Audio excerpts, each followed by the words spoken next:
Dapat malaki ang goal natin. Alam nyo, kailan lang nanood ako, Steve Harvey. Pinakita niya yung kanyang, ang tawag po doon, board, vision board, nasa cellphone niya. Alam nyo kung anong vision niya? $3 billion. Okay? Na income niya. And meron siyang liquid na $100 million. So imagine that, and maraming pa nakalagay doon sa cellphone niya. Clear, klaro sa kanya. Paggising niya, alam niya kung anong pinagpipray niya.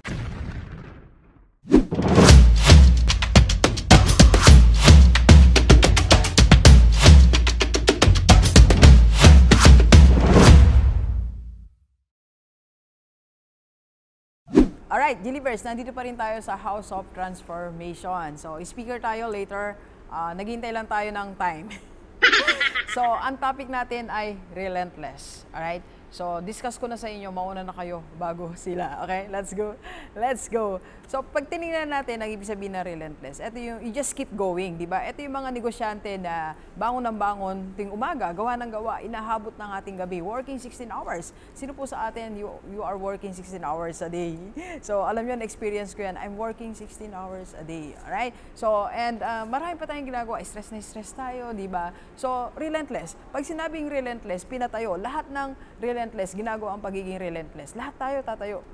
Pero the question is, okay, ano yung effect niya sa buhay natin? Meron ba siyang profit? Meron ba siyang concrete result? Alam niyo, na-realize ko sa dami na nagpapakot sa akin, maraming pagod na pagod, maraming stress na stress, maraming puyat na puyat, pero hindi kumikita. Hindi mayaman, walang profit, laging break even lang.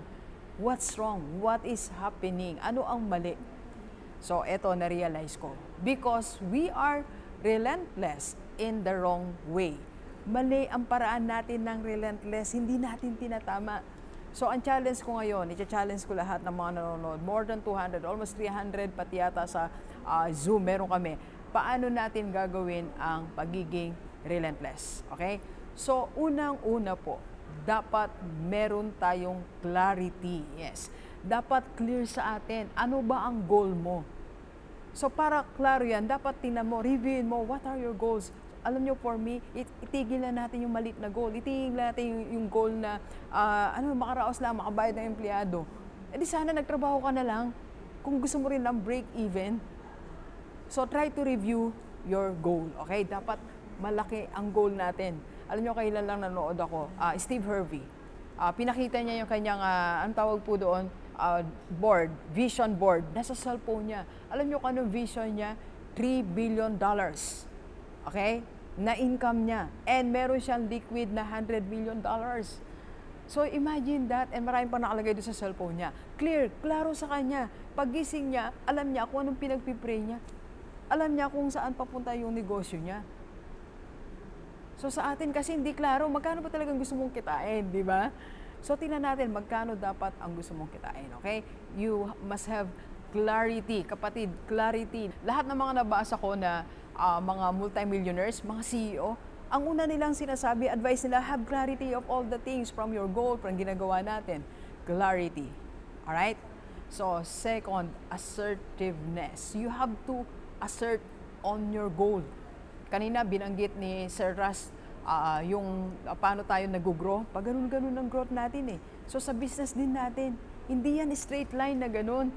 So may mga lubak yan, may mga problems. Success, problem, success, problem. So wala straight na puro success. Nakakita ka na bang ganun? Straight puro success? Wala, di ba?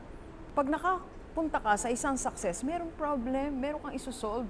Kaya nga sabi ko, as a business owner, at tayo problem solver tayo eh. So you have to assert, yun yung relentless. Relentless ka sa pagsisolve ng problem mo. Relentless ka pag sa aspire sa goal mo. Relentless ka in helping people. Relentless is helping people.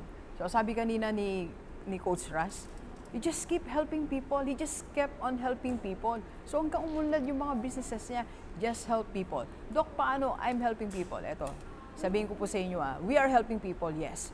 Pero sinong gusto mong tulungan? Yung gusto mong tulungan, yung kliyente ng competitor mo, lagi tayo nakikipag-compete.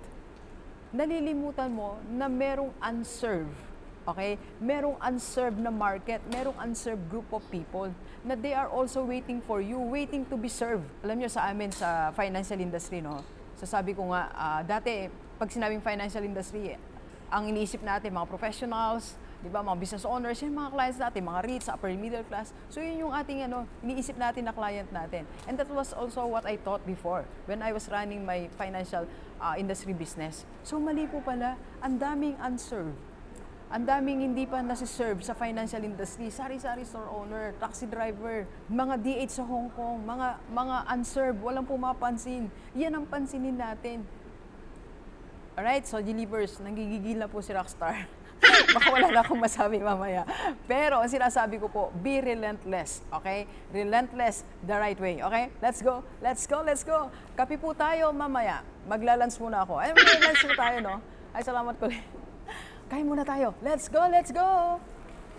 Thank you for watching. We are inviting you to attend our free webinar on how to save and invest the right way and how to avail sa Kaiser. PM na sa personal FB ko po.